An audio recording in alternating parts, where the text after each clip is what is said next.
8వ తేదీ మన ప్రధానమంత్రి గారు విశాఖపట్నంలోని ఏయూ ఇంజనీరింగ్ కాలేజీ గ్రౌండ్స్లో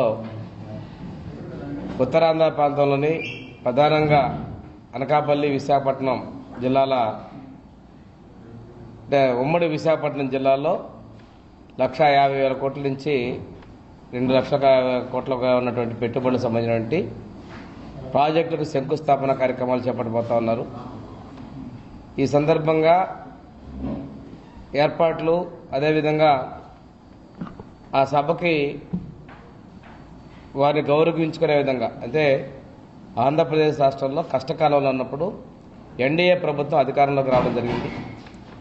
ఈ సందర్భంలో రాష్ట్రంలో ఉన్నటువంటి ఆర్థిక పరిస్థితుల్లో కేంద్రం మనకి సహాయ సహకారాలు పూర్తిగా వస్తున్నాయి. ఈరోజు ఉత్తరాంధ్ర అభివృద్ధి కావచ్చు, రాష్ట్రంలో అభివృద్ధి సంక్షేమ కార్యక్రమాలు కావచ్చు, పోలవరం అదేవిధంగా అమరావతి నిర్మాణాలకి కేంద్ర సహకారం అనేది పెద్ద ఎత్తున వస్తూ ఉంది.